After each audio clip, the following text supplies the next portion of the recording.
बहुत बहुत धन्यवाद।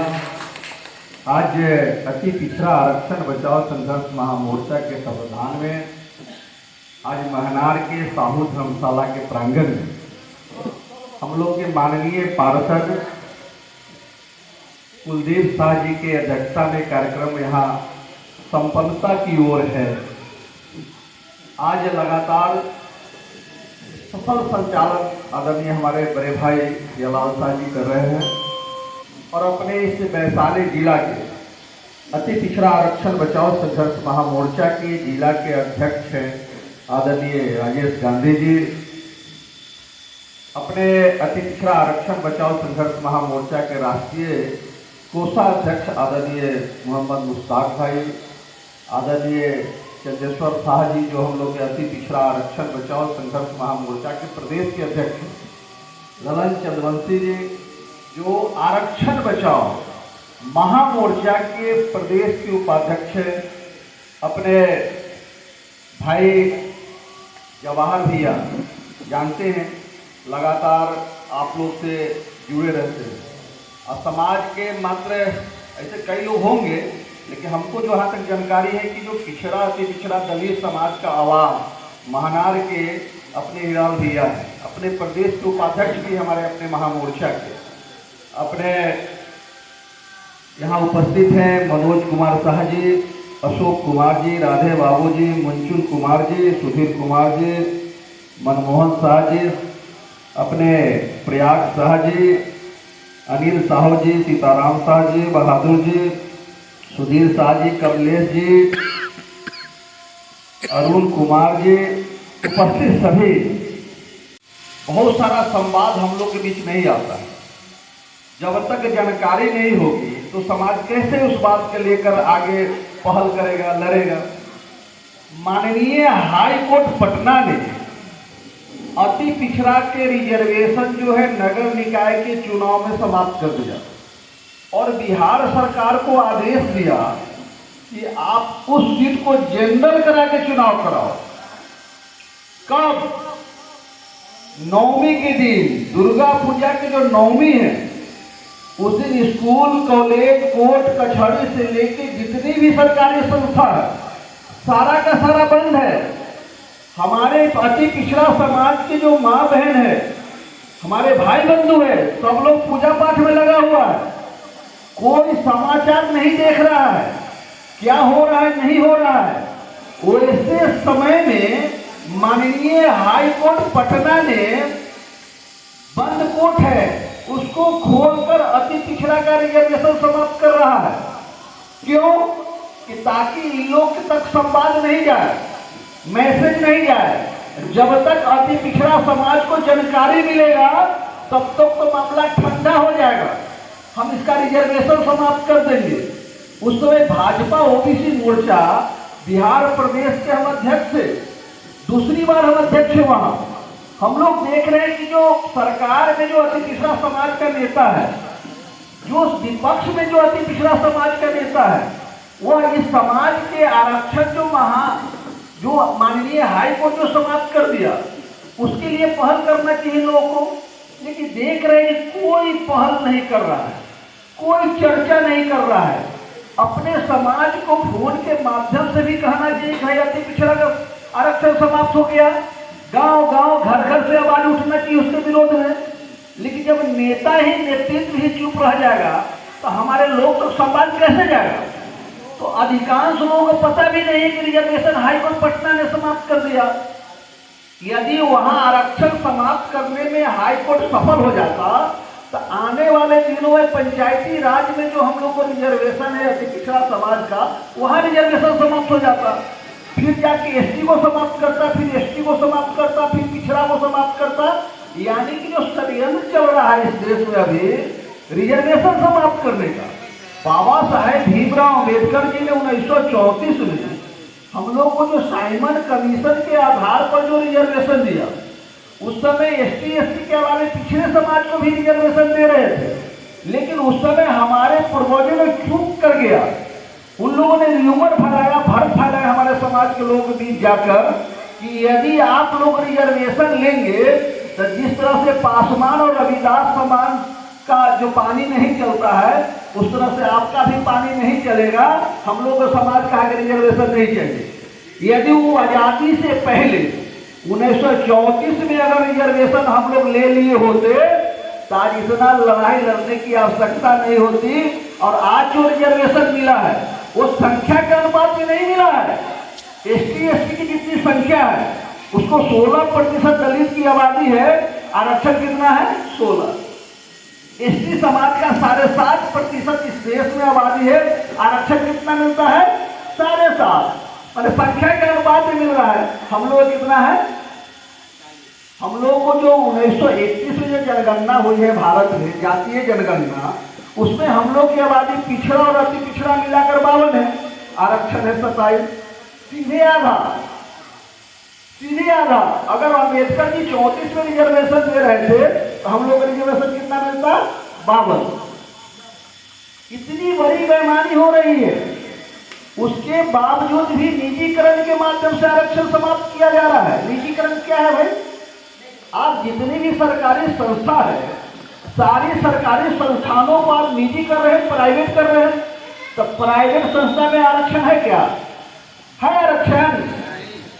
तो जब सबके सब रेल भी किया, सेल भी किया, उद्योग भी किया, खनन भी किया, एयरपोर्ट भी किया, एजुकेशन भी किया, शिक्षा भी किया, जो आप ब्लॉक में जो कर्मचारी देखते हैं या हॉस्पिटल में, उसमें 90% लोग जो है कॉन्ट्रैक्ट पर है। तो सब जगह तो आप कॉन्ट्रैक्ट पर बहाल कर रहे हैं तो आरक्षण समाप्त कर रहे हैं। हमारे महापुरुषों ने, बाबा साहेब भीमराव अम्बेडकर और कर्पूरी ठाकुर आसानी से रिजर्वेशन थोड़े दिए। कितना संघर्ष करना पड़ रहा है, अपनी माँ बहन को गाली सुनना पड़ा है। अभी अभी चंदेश्वर भैया बोल रहे थे, कर्पूरी जी, कहा कि यह आरक्षण कहाँ से आए? तो कर्पूरिया के इतना गंदा गाली और इतना गाली सहन करते हुए आज कर्पूरी ठाकुर जी ने बिहार में, पूरे देश में पहली बार अति पिछड़ा और पिछड़ा को 2 वर्गों में करके हम लोग को रिजर्वेशन दिया। उसे पिछड़ा समाज को रिजर्वेशन नहीं था। 1977 में जब कर्पूरी ठाकुर जब इस देश बिहार के मुख्यमंत्री बने तब हम लोग को रिजर्वेशन मिला। ताकि पिछड़ा को भी जो लाभ मिल रहा है वो कर्पूरी जी की वजह से हो रहा है, अति पिछड़ा को जो मिल रहा है उनके वजह से मिल रहा है। तो आरक्षण मिला, उस आरक्षण के कारण आज हमारे बाप दादा जिस मालिक के यहाँ जाकर खेती बाड़ी करते थे, मजदूरी करते थे, मालिक को सलाम करते थे, आज उसका पोता वीडियो सीओ हो गया है, पच रहा है अगला को। सब दिन हमारे बाप दादा जाके अगला को प्रणाम करता था, सलाम करता था। सुबह सुबह उठकर पहले दरबारी करता था, दिन भर खेत खलियान में काम करता था, उससे जो मिलता था किसी प्रकार से हम लोग घर परिवार चलाते थे हमारे बाप दादा। आज उसका पोता डॉक्टर, वीडियो सीओ, दरोगा बन गया, पच रहा है, उसको प्रणाम करना पड़ता है वीडियो को जाकर। जब हम लोग के दादा बाबा उसको प्रणाम करता था, आज उस ब्लॉक में जा रहा था प्रणाम करना पड़ता है। तो देख रहे हैं कैसे हुआ भाई इसका परिवर्तन, तो रिजर्वेशन के वजह से। तो रिजर्वेशन कैसे समाप्त किया जाए? अगर बिहार सरकार और भारत सरकार कहे कि हम आज से एसटी, एससी, ईबीसी और पिछड़ा समाज को रिजर्वेशन समाप्त कर रहे हैं, तो कई मिनट लगेगा देश में आग लगने में? 10 मिनट लगेगा क्या? एक भी सरकारी संस्थान इस देश पे कोई छत रहेगा, सब ढा देगा। कौन ढाएगा? हम लोग के नौजवान। लेकिन वही काम कर रहा है अप्रत्यक्ष रूप से, निजीकरण के माध्यम से, और हमारा रिजर्वेशन समाप्त कर रहा है। हम लोग क्या कर रहे हैं? कुंभकर्ण के निद्रा में हम लोग सो रहे हैं। अरे भाई, जिनको बाल बच्चा जो पैदा किए हैं उसको मरने से पहले जहर दे के मार दीजिए तो बातें समाप्त है। अगर उसको छोड़ के जा रहे हैं तो उसके भविष्य के लिए आंदोलन करना पड़ेगा, आपको संघर्ष करना पड़ेगा। नहीं तो जो निजीकरण के माध्यम से जो आरक्षण समाप्त किया जा रहा है, जो 100-200 वर्ष पहले जो हमारे बाप दादा के साथ जो सलूक किया जाता था, फिर हमारे पोता पोती के साथ वैसा ही सलूक किया जाएगा, वैसा ही शोषण अत्याचार किया जाएगा। इसलिए अपने खातिर नहीं, हम लोगों को जो होना था बन गए, हो गए। लेकिन जो आने वाला जो पीढ़ी है, जो हमारा बच्चा है, जो जन्मा है, जो छोटा छोटा बच्चा है, उसके भविष्य के लिए हम अति पिछड़ा समाज को संगठित होने की आवश्यकता है। हम किसकी लड़ाई लड़ रहे हैं? पिछड़ा का भी लड़ रहे हैं। हम दलित का भी लड़ाई लड़ रहे हैं, हम आदिवासी का भी लड़ाई लड़ रहे हैं, लेकिन सब थोड़ा बहुत गोलबंद है। सबकी चेतना है, दलित का हमसे ज्यादा चेतना है। केवल अति पिछड़ा समाज है यही संगठित नहीं है।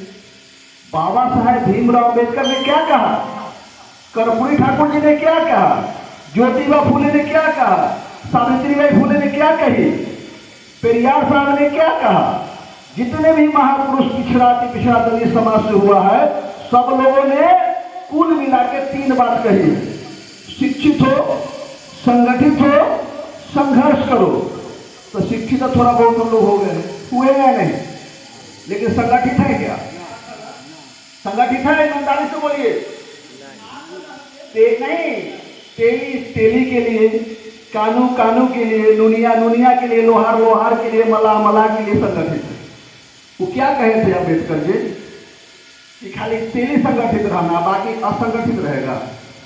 वो बोले सबको संगठित रहना है और संघर्ष करना है। क्या संघर्ष कर रहे हैं हम लोग? संघर्ष कर रहे हैं क्या? मेरे बाबूजी को बोल के गए थे अम्बेडकर जी कि तुम संघर्ष करना, तुम्हारा बेटा निश्चित से सो जाएगा। वो तो बोले थे कि तुमको भी संघर्ष करना होगा, तुम्हारे बेटा को भी संघर्ष करना होगा, तुम्हारे पोता को भी करना होगा, तुम्हारे परपोता को भी करना पड़ेगा, यानी पीढ़ी दर पीढ़ी संघर्ष करना होगा। नहीं तो जो आरक्षण, जो रिजर्वेशन आपको हम दे के जा रहे हैं, अगला ताक में है, जैसी तू सो जाएगा तुम्हारा रिजर्वेशन समाप्त कर देगा, जो निजीकरण के माध्यम से आप समाप्त कर रहा है। क्या कर रहे हैं हम लोग? क्या कर रहे हैं? लेटरल एंट्री के माध्यम से आईएएस की नियुक्ति हो रही है, बिना परीक्षा, बिना इंटरव्यू के। आप अपने देश में, अपने राज्य में एक चपरासी की नियुक्ति बिना परीक्षा के हो सकता है? होगा? तो भाई चपरासी की नियुक्ति बिना परीक्षा के नहीं होगी। और जो देश चलाता है आईएएस, नेता नहीं चलाता है देश कौन चलाता है? आईएएस। उस आईएएस के बिना परीक्षा के पीछे के दरवाजे से एक खास जाति लोगों को बनाया जा रहा है। क्या मामला है? क्या मकसद है? वैसे जगह पर जो किसी को कान ऐठ सकता है, तमाचा दे सकता है, वैसे पद पर एक खास जाति को बैठाया जा रहा है। कॉलेजियम सिस्टम के माध्यम से हाई कोर्ट और सुप्रीम कोर्ट में जजों की जो नियुक्ति हो रही है, वह जो नियुक्ति हो रही है बिना परीक्षा, बिना इंटरव्यू के, बाप का राज है। आज जो हम लोग को जो अभी बिहार में जो जातीय जनगणना हुई, पहले हमारी आबादी पिछड़ा और अति पिछड़ा मिला के 52 था, इस बार बढ़ गया है। हम लोग की आबादी कितना हो गया? 65 हुआ ना भाई। अति पिछड़ा का रिजर्वेशन कितना मिलता है अभी?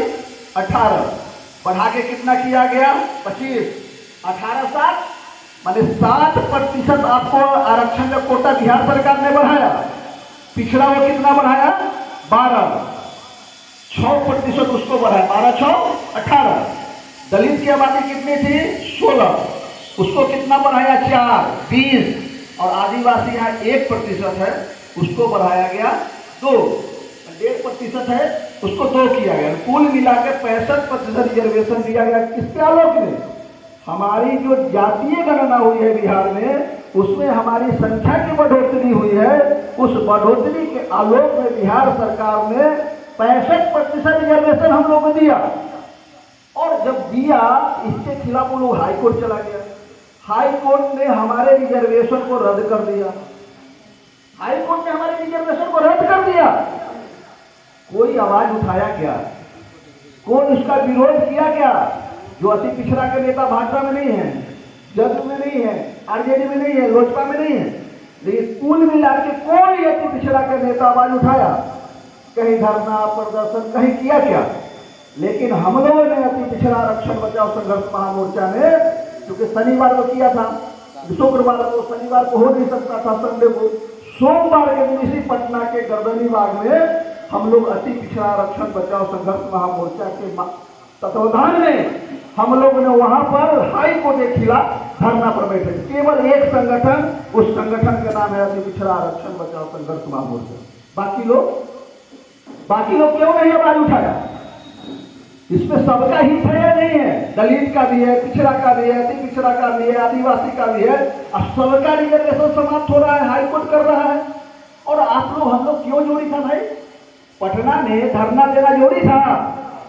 अरे महनार के लोग महनार में बैठ जाता, गंज के लोग गंज में बैठ जाता, उधर आगे जहाँ जहाँ चौकौसन से लेके सब अपने अपने घर के सामने जो पगडंडी रास्ता हो या राज्य सरकार को हो या ग्रामीण रास्ता हो या NH हो या स्टेट हाईवे हो, सब लोग अपना अपना कुर्सी और खटिया लगा के केवल उस दिन बैठ जाता, तो उस दिन शाम तक अपना रिजर्वेशन लागू हो जाता कि नहीं होता या नहीं होता?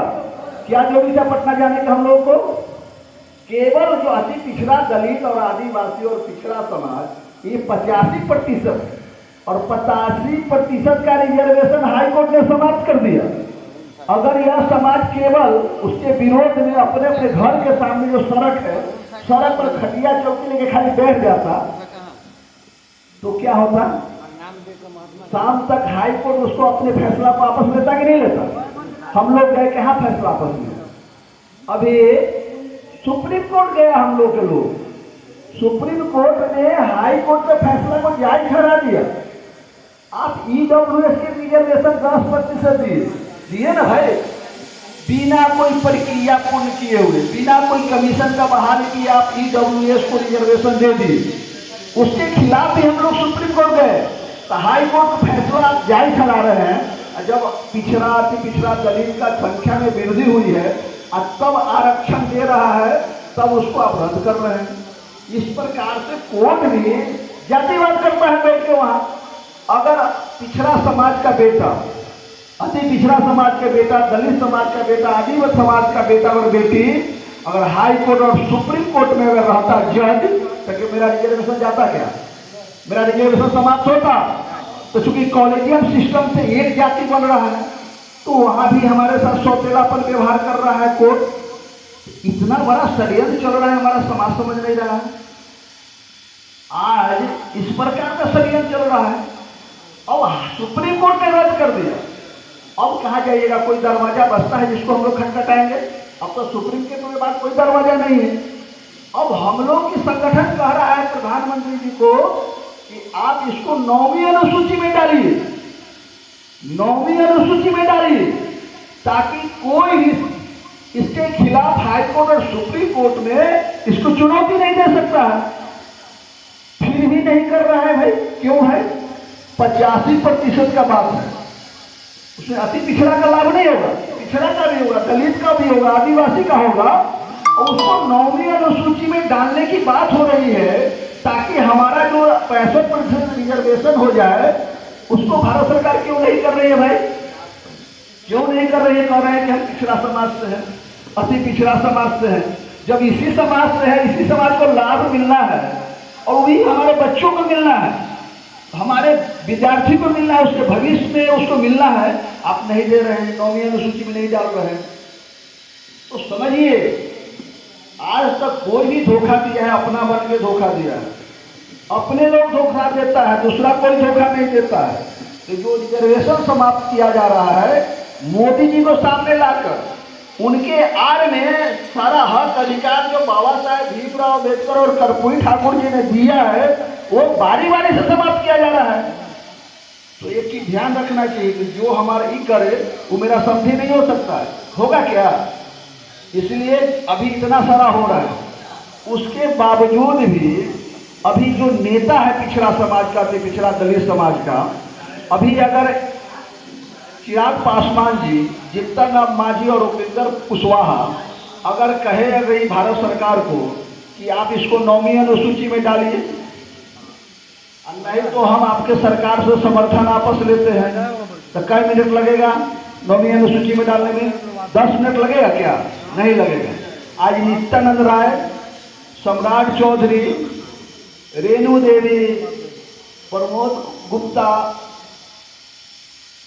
ये सब जो अति पिछड़ा का नेता है, दलित का नेता है, जो भाजपा में है, नित्यानंद राय से लेकर सम्राट चौधरी, ये लोग कहे कि आप 9वीं अनुसूची में डालिए और नहीं तो हम पार्टी से रिजाइन करते हैं। कई मिनट लगेगा? 200 मिनट लगेगा आरक्षण हमको बहाल करने में। फिर भी ये लोग कोई क्यों नहीं बोलता है? क्या इनको मालूम नहीं है? पिछड़ा अति पिछड़ा दलित समाज के जो नेता है, जो सरकार में बैठा हुआ लोग है, इसको मालूम नहीं है क्या? सब कुछ मालूम होने के बावजूद भी पिछड़ा अति पिछड़ा दलित समाज का रिजर्वेशन जा रहा है और मौन धारण किए हुए, मौन धारण किए हुए चुनाव में वोट मांगने आएगा, चुनाव में वोट मांगने आएगा।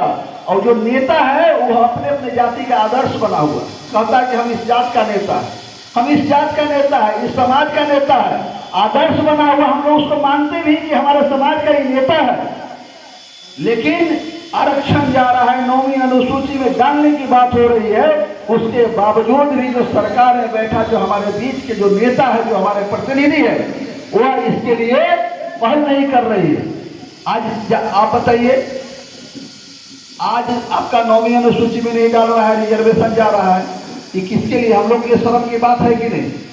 हम लोग के शर्म की बात है कि आबादी 40 है, आबादी 85% है और हमारा रिजर्वेशन जा रहा है। हम 85 अगर इकट्ठा हो गए तो सरकार किसका होगा? हम क्यों कहते हैं आप लागू करिए? अरे आप बन जाइए ना। वोटे से जब राजा होगा तो सबसे ज्यादा वोट किसके पास है? हम लोग के पास है। तो आप ही मुख्यमंत्री प्रधानमंत्री बन के और उसको लागू कीजिए। क्यों भीख मांगते हैं? जो भीख मांगने का जो लगातार आदत हो गया है, हमारी प्रवृत्ति में हो गई है मांगने का। अरे मांगता है जो कमजोर होता है, जो रिफ्यूजी होता है। अरे वोट की पूंजी सबसे ज्यादा अति पिछड़ा समाज के पास है, तो सबसे ज्यादा पूंजी है, तो हम क्यों मांगेंगे? अरे आग्रह करिए कि आप इसको लागू करिए। अगर लागू नहीं करता है तो चुनाव में अपने समाज से चुनाव लड़िए, सारा अति पिछड़ा दलित समाज उसको वोट करिए, अपना विधायक एमपी बनाइए, मुख्यमंत्री प्रधानमंत्री अपना बनाइए। जब वोटे से बनना है तो ये संकल्प लेना है आज यहाँ बैठ के कि भाई संकल्प लीजिए कि आज जो नेता है, जब हम लोग के यहाँ आता है वोट मांगने, उसको ये सब चर्चा कीजिए और खदेड़िए कि आप हमारा नेता नहीं है, आप मेरे हक अधिकार की बात नहीं करते हैं। ये निजीकरण के माध्यम से रिजर्वेशन जा रहा है, आप 9वीं अनुसूची में नहीं डाल रहे हैं। आप देश में जनगणना कराने की बात आ रही थी तो आप लोग बोलते थे कि विदेश हो जाएगा, समाज बढ़ जाएगा। आज हमारा महामोर्चा आंदोलन कर रही है कि देश में जनगणना कराइए, तो आज भारत सरकार ने निर्णय लिया ना, फिर कह रहे हैं सार्वजनिक नहीं करेंगे। सार्वजनिक नहीं करिएगा तो कैसे पता चलेगा किस जात की क्या स्थिति है? जब उसका स्थिति का आकलन नहीं होगा तो उसके लिए हम प्रोजेक्ट कैसे बनाएंगे? उसके कैसे हम बनाएंगे कि उसका लाभ मिले, उस समाज अपने पैर पर खड़ा हो, उसका बाल बच्चा भी अच्छा से पढ़े लिखे, उसको भी अच्छा भोजन मिले, कैसे पता चलेगा? तो लगातार अभी तक हम लोगों ने भी निजीकरण की बात कर रहे थे, बिहार सरकार में निजीकरण बंद कर दे। ये हमारा आंदोलन का रिजल्ट है। हम लोगों ने आंदोलन किया है, जिसका नतीजा है कि आज किया है। एक नहीं कई लड़ाई हम लोग के महामोर्चा, जो आरक्षण बचाओ महामोर्चा है, वो हम लोगों ने कई लड़ाई जीता है। इसलिए आज इस कार्यक्रम के माध्यम से हम लोग यहाँ संकल्प लेने के लिए आए हैं कि कोई ऐसा संगठन अति पिछड़ा का नहीं है कि हमारी बात करता हो। कोई संगठन है क्या?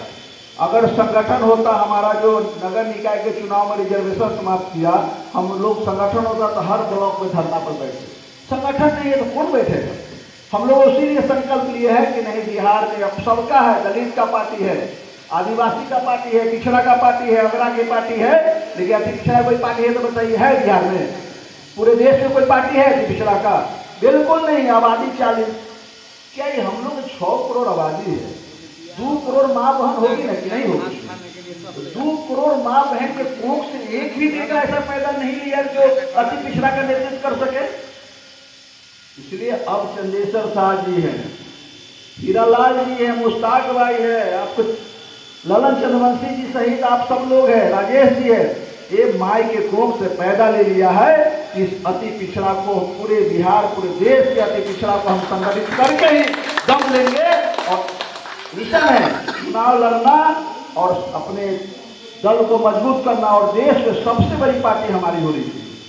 10% 15% मतलब कहता है कि देश का दुनिया की सबसे बड़ी पार्टी है, तो 40% जब संगठित हो जाएगा तो दुनिया की सबसे बड़ी पार्टी किसकी होगी? अति पिछड़ा समाज का होगा। इसलिए हम लोग अति पिछड़ा है। हम लोग तेली तमोली डांगी कहार हजाम लोहार बधिर कुम्हार नहीं है। दलित से पूछते हैं कि क्या कहता है, कौन जात होता दलित है? कहाँ कहता है कि हम पासवान है, रविलाल से?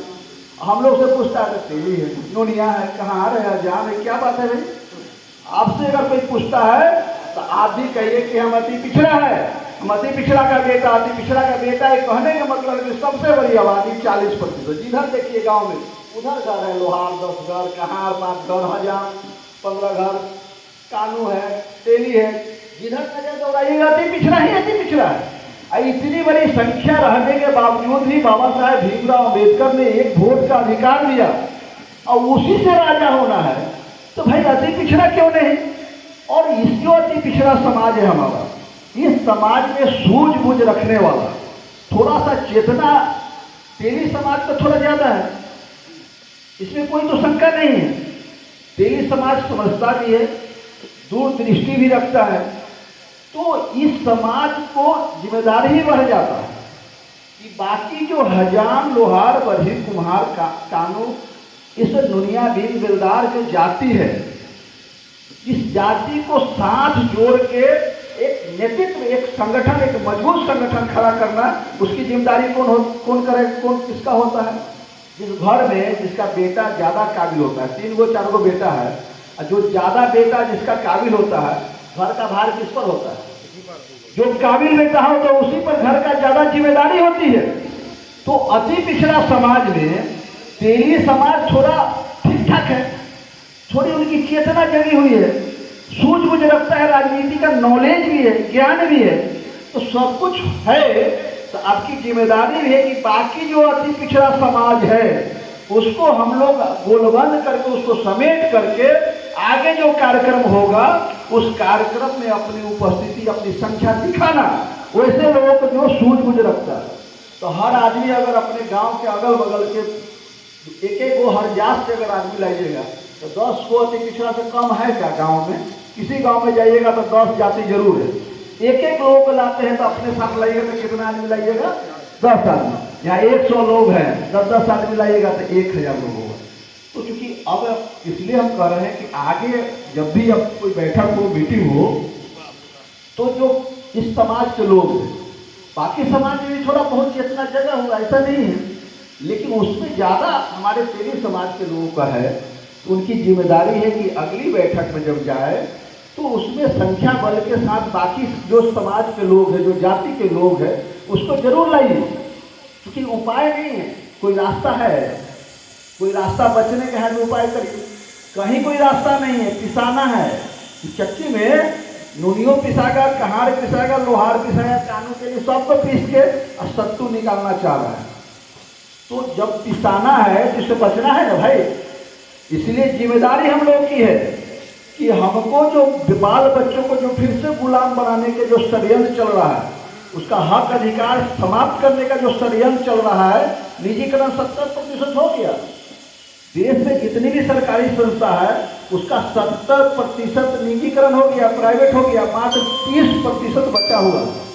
अगर समय रहते नहीं देखते हैं तो जब ये भी 30% चला जाएगा तो फिर हम लोग नहीं कुछ कर पाएंगे। आज कहीं भी थाना में, ब्लॉक में 1-2 अपना पिछड़ा समाज से है ना भाई, पिछड़ा से है, दलित से है, लेकिन जब आरक्षण जब समाप्त हो जाएगा तो इस समाज के लोग दूर दूर तो दिखाई नहीं देगा। लोग कहते हैं कि हम आरक्षण से नहीं आए, जेंडर से आए हैं, लेकिन पता करिए उसका बाप या दादा रिजर्वेशन से आया है, उसको उस प्रकार से शिक्षा का अवसर दिया है ताकि वह जेंडर से क्वालिफाई कर गया है। और गंगोत्री से पानी नहीं निकलता, जो पहलेजा घाट में पानी आता क्या, वही अगर सूख जाए तो पहलेजा में पानी आएगा। तो आरक्षण से दादा हमारे मास्टर नहीं होते तो पोता जेंडर से कहाँ से होता न पैसा होता, न पोता को बढ़िया से पढ़ाता, न बढ़िया से पढ़ता, न जेंडर से वो क्वालिफाई होता। तो कहीं न कहीं रिजर्वेशन का ही है जिसके वजह से हम लोग जेंडर से भी कई लोग अभी क्वालिफाई कर जाते हैं। इसलिए दिमाग से इस बात को हटा दीजिए। आज अति पिछड़ा में आए हैं ना भाई तेली समाज, पहले तो नहीं था। तो कितना दरोगा हो गया, कितना बीडीओ हो गया, कितना बीएससी, पहले था क्या? पिछड़ा में जब थे आप लोग, तेली समाज जब पिछड़ा समाज में था, इतना हो रहे थे क्या? नहीं हो रहे थे। तो केंद्र की नौकरी में अभी तक अति पिछड़ा का रिजर्वेशन नहीं है।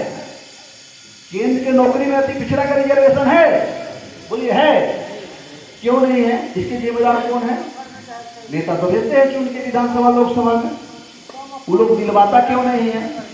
77 में कर्पूरी ठाकुर रिजर्वेशन दी, उसी समय मोरारजी देसाई की सरकार बनी, इस देश से प्रधानमंत्री बने। जब चुनाव लड़ने गया था जनता पार्टी, तो अपने घोषणा पत्र में था कि अगर हमारी सरकार बनेगी तो हम पिछड़ों अति पिछड़ों को रिजर्वेशन देंगे। सरकार बना, उन्होंने रिजर्वेशन देने की बात जब शरद यादव, रामविलास पासवान जी लोग गए कि भाई हम लोग वादा करके लोगों से आए हैं कि पिछड़ों को रिजर्वेशन देंगे, रिजर्वेशन दीजिए, तो उसने चूंकि ब्राह्मण था मोरारजी देसाई, उसने बहाना करना तो था नहीं, इसलिए उन्हें बहाना बनाया कि चूंकि 1954 में जो काका कालेलकर आयोग ने अनुशंसा किया है, वो अनुशंसा का लंबा समय हो गया, जिसके कारण कुछ जाति थोड़ा डेवलप कर गया होगा, कोई कमजोर हो गया होगा, क्यों नहीं फिर से हम कमीशन बहाल कर ले। तो लोग कहा कि ठीक है कर लीजिए, तो कर लिया। तो बीपी मंडल कमीशन कब हुआ? 1977 में। बीपी मंडल कब रिपोर्ट सौंपता है? 1980 में, जब मोरारजी देसाई की सरकार गिर जाती है और श्रीमती इंदिरा गांधी 1980 में फिर फुल बहुमत के साथ सरकार में आती है। उस समय बीपी मंडल अनुशंसा करके आयोग की रिपोर्ट सौंपता है आरक्षण देने के लिए हम लोगों को। अब बताइए कि 1977 में कर्पूरी ठाकुर पिछड़ा तो 2 वर्गों में बांटा। क्यों? इसलिए कि इसमें जो पहलवान है और कुछ कमजोर पहलवान है, अगर एक जगह रोटी देंगे तो जो मजबूत पहलवान होगा वो कमजोर पहलवान का भी रोटी का हिस्सा खा लेगा, इसलिए उन्होंने 2 भाग में बांटा, एक पिछड़ा अलग, एक अति पिछड़ा अलग। जब 77 में उन्होंने कॉन्सेप्ट दे दिया, उन्होंने एक फार्मूला बना दिया कि पिछड़ा और अति पिछड़ा दोनों अलग रहेगा, ताकि उसको नौकरी का लाभ मिलेगा, आरक्षण का लाभ मिलेगा। नहीं तो जो पिछड़ा का जो दबंग जाति है कुर्मी कोली यादव, वो आरक्षण का लाभ ले लेगा। तो जब 80 में जब रिपोर्ट सौंपना था केंद्र में, जब बीपी मंडल को, तो उसने वर्गीकरण का रिपोर्ट क्यों नहीं सौंपा? ये बात के लिए गौर कीजिए यहाँ कि जब 1977 में कर्पूरी ठाकुर रिजर्वेशन दे दिए 2 वर्ग में बांटकर, और जब बीपी मंडल भी 1977 में वो कमीशन बना, आयोग बना, 80 में रिपोर्ट सौंपता है 3 साल बाद। और 3 साल बाद जब आयोग कमीशन अपना रिपोर्ट सौंपता है, अनुशंसा करता है आरक्षण देने का, तो फिर उसको वर्गीकरण करने का अनुशंसा करना चाहिए था कि नहीं करना चाहिए? करना चाहिए था कि नहीं करना चाहिए? क्यों नहीं किया? क्या राज है यहाँ? यहाँ है कि वह यादव समाज से था, वह पिछड़ा समाज से था, क्योंकि अपने पिछड़ा अति पिछड़ा का हकमारी करके मेरा पिछड़ा समाज, उसमें भी कुर्मी कोली यादव इसका लाभ ले, इसलिए उन्होंने अनुशंसा नहीं किया, वहां बेईमानी किया। इतनी बड़ी बेईमानी हुई है हम लोग के समाज के साथ, उसके बावजूद भी जो 1977 से 2025 तक जितने भी अति पिछड़ा के नेता गया है सदन में, आज तक आवाज सदन में नहीं उठा रहा है। क्यों नहीं उठा रहा है? एक बार प्रश्न बनता है ना उनसे पूछने के, नहीं बनता है। जो तेली समाज के जो सांसद है, नोनिया समाज के जो मंत्री है, विधायक है, कानू कहार हजाम लोहार बड़ी, प्रश्न बनता है ना कि नहीं बनता है? एक बार पूछने का कि भाई 77 से लेके 1925 तक आपने वर्गीकरण की बात क्यों नहीं किया? 90 में जब आरक्षण हुआ ओबीसी हुआ थी, ओबीसी ओबीसी से हम लोग के क्या लेना देना है भाई? ओबीसी से हम लोग क्या ले? हमको तो अति पिछड़ा है, हमको अति पिछड़ा के रिजर्वेशन केंद्र में मिलना चाहिए ना। ओबीसी, अरे तो ओबीसी करने से तो उन लोग को लाभ मिल रहा है। अगर अति पिछड़ा का रिजर्वेशन अगर केंद्र के नौकरियों में होता, आईएएस आईपीएस डॉक्टर इंजीनियर कौन बनाता है? बिहार सरकार। बिहार सरकार आईएएस आईपीएस डॉक्टर इंजीनियर नहीं बनाती है, बनाता है भारत सरकार। भारत सरकार की एजेंसी बनाती है डॉक्टर इंजीनियर आईएएस आईपीएस। अगर 1990 से लेके आज 38 साल हो रहा है 2025, अगर 38 साल में अति पिछड़ा का बीपी मंडल के समय और अति पिछड़ा का रिजर्वेशन केंद्र के नौकरियों में मिल जाता, तो आज तेरी समाज से 500 लोग आईएएस आईपीएस होते। 38 साल में, 38 साल में होता, कानून से होता, कहार से होता, हजाम से होता, लोहार से होता, डॉक्टर होता, इंजीनियर होता। लेकिन आज दिखाई दे रहा है कहीं क्या? क्यों? कि आपका पिछड़ा का जो दबंग जाति है, ओबीसी के जो दबंग जाति है, वह उसका लाभ लेता है। अति पिछड़ा समाज हमारा मुंह ताकते रह जाता है। और इतना बड़ा अन्याय हो रहा है हमारे समाज के प्रति, फिर भी उसके बावजूद जो अति पिछड़ा का जो नेता है क्यों नहीं आवाज उठा रहा है सदन में? वो मेरा नेता हो सकता है क्या? वो मेरा नेता है? ईमानदारी से बोलिए, जात पात से ऊपर उठ के बोलिए वो मेरा नेता हो सकता है? जी रोहिणी कमीशन जो भारत सरकार के जो पूर्व न्यायाधीश है उसके अध्यक्षता में उसने जी रोहिणी कमीशन बना। पिछले कार्यकाल में मोदी जी के पिछले कार्यकाल में अनुशंसा भारत सरकार को कर दिया पिछड़ा में वर्गीकरण करने के लिए, ये तीसरा कार्यकाल है। फिर भी जो पिछड़ा अति पिछड़ा का जो बेटा कहते कि हम पिछड़ा का बेटा है, अभी आप अति पिछड़ा नहीं है गुजरात में, वहां पिछड़ा है। आज थोड़ा सा अंदाज कीजिए, जैसी अति पिछड़ा में तेली समाज आ गया, लाभ हुआ ना? अभी जो निगम है, नगर निगम, जिसके चेयरमैन जो है ना सबका सब तेली है, केवल तब ने किया पिछड़ा से अति पिछड़ा में आया तो लाभ मिल रहा है। अगर आप केंद्र की नौकरी से अगर अति पिछड़ा में रहते तो कितना लाभ मिलता? फिर भी वहां वंचित है गुजरात का अति पिछड़ा समाज हमारा। वहां अभी तक अति पिछड़ा का वर्गीकरण नहीं हुआ। और पहली बार जब हम लोग चुनाव लड़ रहे थे, हम प्रदेश अध्यक्ष थे भाजपा के, तो हम ही कहते थे कि नरेंद्र मोदी अति पिछड़ा का बेटा है। कितना बड़ा झूठ! अरे भाई, एक बार कर्पूरी ठाकुर बिहार के मुख्यमंत्री बना और पिछड़ा का अति पिछड़ा का बेटा था तो वर्गीकरण कर दिया। आप 4 बार मुख्यमंत्री रहे गुजरात के, उसके बावजूद भी अति पिछड़ा समाज के लिए आपने न्याय नहीं किया। क्यों नहीं किया? आज तो जो सरकारी नौकरी जो हो रहा होगा गुजरात में, वहां तो हमारा भाई वंचित हो रहा है कि नहीं हो रहा है? हमारा अति पिछड़ा भाई जो वहां होगा वो तो वंचित हो रहा है ना भाई। उसका दर्द तो कौन सुन रहा है? क्यों नहीं सुन रहे आप? वहां आपने क्यों नहीं वर्गीकरण किया? केंद्र की नौकरी में जी रोहिणी कमीशन जो अभी अनुशंसा कर दिया है, आप उसको लागू क्यों नहीं करते हैं? किससे डर है भाई? किससे डर है? 40% हमारी संख्या है, हम अकेले आपको प्रधानमंत्री बना देंगे, बाकी की जरूरत नहीं है। अरे भाई, इतना संख्या होने के बावजूद भी हमारा आरक्षण से वंचित किया जा रहा है। 2025 है। अरे भाई, 25 तक हमारे लोगों ने इसके लिए कोई क्रांति नहीं की, किसी ने आंदोलन नहीं किया, किसी ने कोई धरना नहीं दिया, प्रदर्शन नहीं दिया, रोड सड़क को नहीं काटा, रेलवे के पटरी नहीं उखाड़ा। नतीजा है कि आज तक हम लोग वंचित हैं। इस लड़ाई को कौन लड़ेगा? इस लड़ाई को कौन लड़ेगा? तो लड़ने के लिए तो हम लोगों ने संकल्प लिया, जो भी मंच पे बैठे हुए लोग हैं, कि नहीं, इस लड़ाई को हम लड़ेंगे। और जब तक एक एक हक अधिकार जो हमारे महापुरुषों ने दिया है, जिसको बारी बारी से ये लोग समाप्त किया जा रहा है, उसको पुनः फिर से नहीं दिलवा देते हैं, तब तक अति पिछड़ा आरक्षण बचाओ संघर्ष महामोर्चा चैन से नहीं बैठेगी, चैन से नहीं बैठेगी। लेकिन एक जिम्मेदारी आप लोगों को भी लेना होगा कि जो नेता जो गद्दार है, हर जात से है, अति पिछड़ा से, जो सदन में जाने के जिसको मौका मिला है, वो लोग आज तक जो केंद्र के नौकरियों में जो हम लोग को आरक्षण नहीं मिल रहा अति पिछड़ा का, इसके लिए आवाज नहीं उठा रहे हैं। इसलिए वो जिम्मेदार है, वो हमारा नेता नहीं है। इसलिए जो आने वाला चुनाव है, उस चुनाव में दरवाजे पर अगर वोट मांगने आता है तो हमारी जिम्मेदारी बनती है कि उसको दरवाजे से खदेड़ना। वह तेली ही क्यों न हो, वह कानून ही क्यों न हो, वो नुनिया ही क्यों न हो, लोहार ही क्यों न हो, हजाम ही क्यों न हो, अगर वोट मांगने किसी पार्टी किसी दल के लिए आता है तो प्रश्न करिए कि भाई, आज तक हम लोग वंचित है। बिहार में अति पिछड़ा का आरक्षण है, देश के 11 राज्यों में हमारा आरक्षण मिल रहा है और केंद्र की नौकरी में नहीं मिल रहा है। 50 लाख नौकरी अगर केंद्र सरकार 38 सालों में दिया होगा तो 20 लाख नौकरी तो हमारे अति पिछड़ा बेटा बेटी को गया कि नहीं गया? अरे क्यों मेहनत मजदूरी करते हैं हम लोग क्यों करते हैं? कि ताकि हमारा जो बेटा पोता है उसको इसलिए मेहनत मजदूरी से कर दे, घर बना दे कि इसको पोता को भी घर बनाने की जरूरत नहीं बने। आप चाहते हैं कि उसका भविष्य उज्जवल करे, उसको आप पढ़ा लिखा के डॉक्टर इंजीनियर बनाए, और यहाँ सरकार बैठी है जो बनने नहीं देना चाहता है हमारे बाल बच्चों को।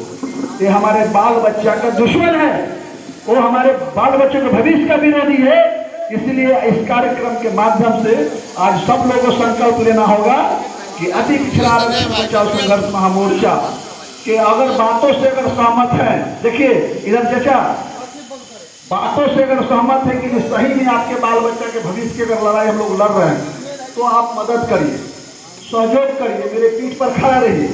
अगर लगता है कि नहीं ये लोग चापलूसी कर रहा है, बाकी पार्टी बाकी नेता जाके इसी तरह का भाषण करता है और अपने फायदे की बात करता है, ऐसा लगता है तो हमको समर्थन मत कीजिए, हमको सहयोग मत कीजिए। लेकिन लगता है कि हमारे बच्चों का पोता पोती आने वाले पीढ़ियों के लिए संघर्ष कर रहा है यह संगठन, तो मदद करना चाहिए।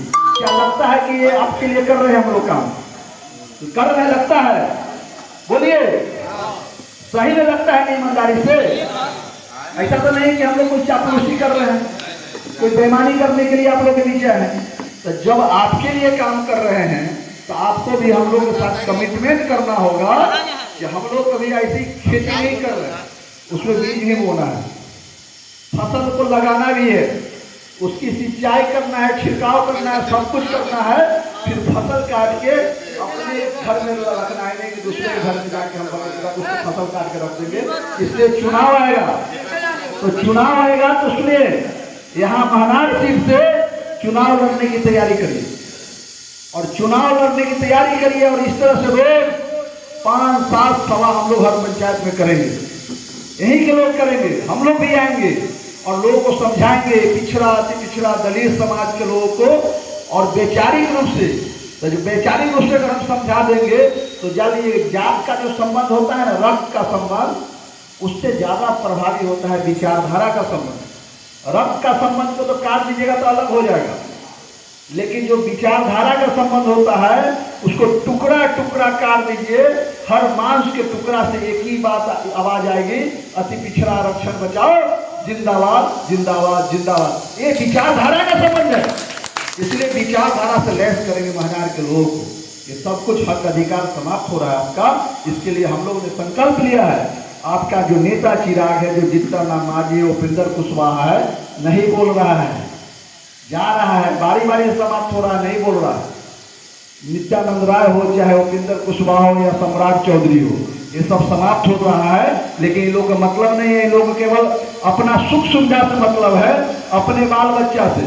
अरे चिराग पासवान तो यहाँ गुलाम हो जाएगा तो अमेरिका में उसका बेटा बेटी बस जाएगा, डंटा तो खाएंगे हम लोग ना, हमारे बाल बच्चा ना लाठी खाएगा, शोषण करेगा, बुखार लगा हुआ रहेगा, उसके बावजूद ही माली के खेत में काम करना पड़ेगा। डिलीवरी था, डिलीवरी होना है आज, माली के खेत में काम करना है, लोग कहता है कि बहुत दर्द है, साला दर्द उसको कहो भेजो। रास्ते में बच्चा जन्म ले लेता था, ऐसे शोषण होता हम लोग के, अत्याचार होता था, बेटी बहू की इज्जत प्रतिष्ठान लूटा जाता था। इसके हम लोग कहीं शिकायत करने जाते पुलिस थाना में तो भी मार के गाली दे के भगा देता था, क्योंकि वहां अपना कोई लोग नहीं था। वही समय आने वाला है, इसलिए ये जो सारे नेता है वो आपके हक अधिकार की बात नहीं कर रहा है, अगर बात कर रहे हैं तो हम लोग कर रहे हैं, आप लोग कर रहे हैं।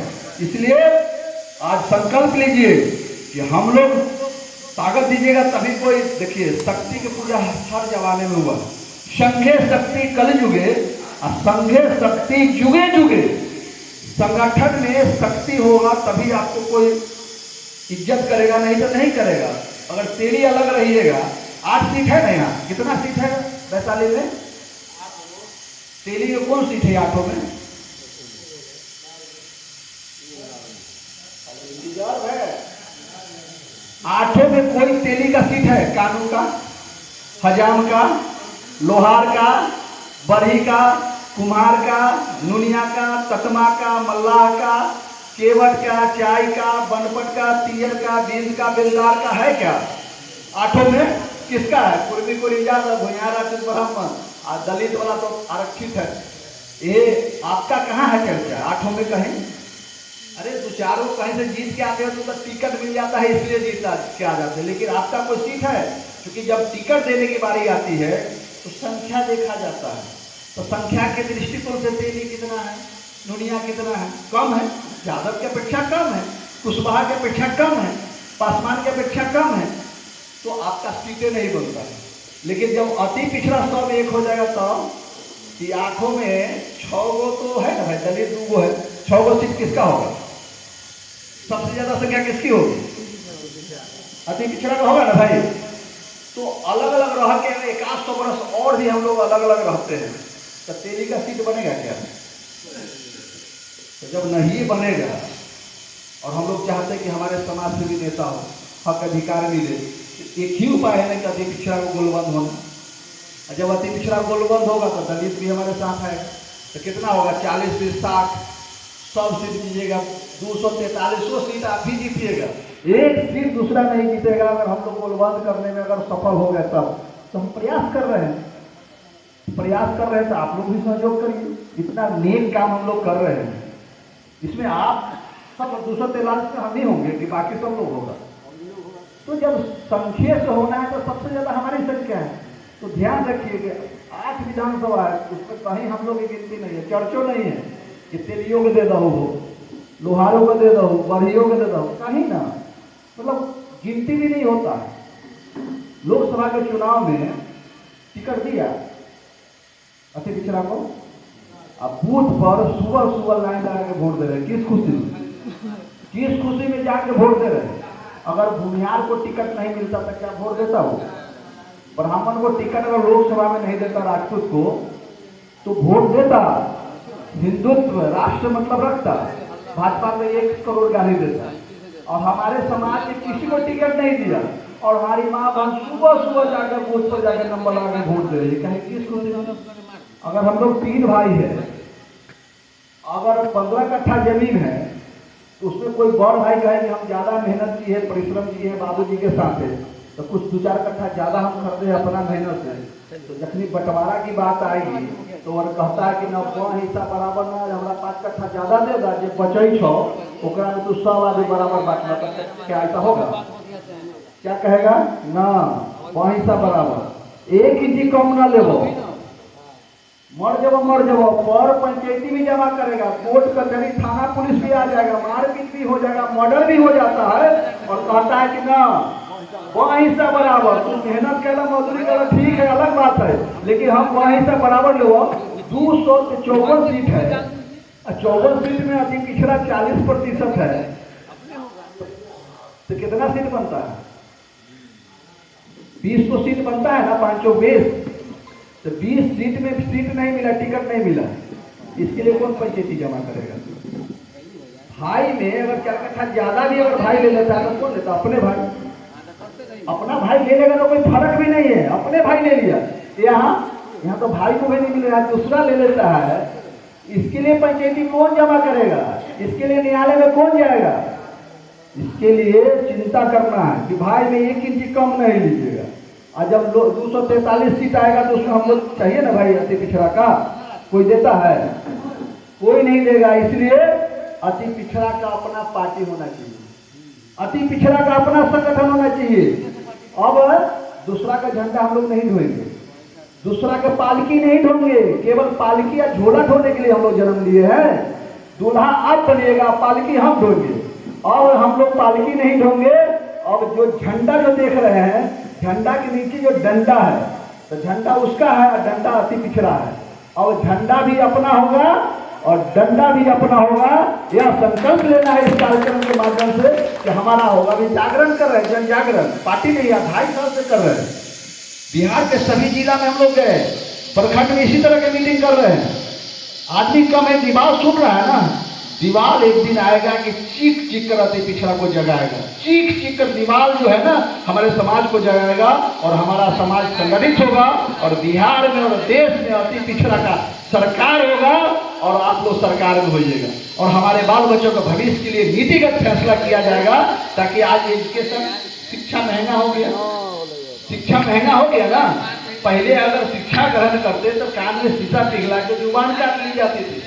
आज जानबूझ के शिक्षा को इतना महंगा कर दिया गया है कि मिडिल क्लास के आदमी जो मास्टर है उसका बच्चा नहीं पढ़ सकता। मैट्रिक इंटर पर तो जाइएगा, उसके बाद जो खर्चा है वो 40 लाख 50 लाख रुपया एक बच्चा पर खर्चा होगा, तभी अच्छी नौकरी होगी, नहीं तो नहीं मिलेगा। हम लोग कितने लोग हैं जो 2 बच्चा है तो 1 करोड़ खर्चा करेंगे। तो शिक्षा को जानबूझ के महंगा कर दिया गया है कि जो मिडिल क्लास के आदमी है उससे दूर हो जाए शिक्षा तक। गरीब जो 70-75% जो हमारा गरीब भाई है तो शिक्षा ले ही नहीं पाएगा, तो फिर हम लोग गुलाम हो जाएंगे। तो बिना शिक्षा का परिवर्तन संभव नहीं हो सकता है। किसी देश को अगर गुलाम बनाना है तो उसके शिक्षा के अधिकार को समाप्त कर दीजिए, वह देश अपने गुलाम हो जाएगा। उसी तरह से फिर हम लोगों को शिक्षा महंगा करके फिर हमसे दूर कर रहा है ताकि हमारे बच्चा अच्छा शिक्षा नहीं ले सके। एक षड्यंत्र चल रहा है। सारे षड्यंत्रों पर एक गौर से हम लोग को देखना होगा और अपने संगठित होना होगा बच्चों के लिए। इसलिए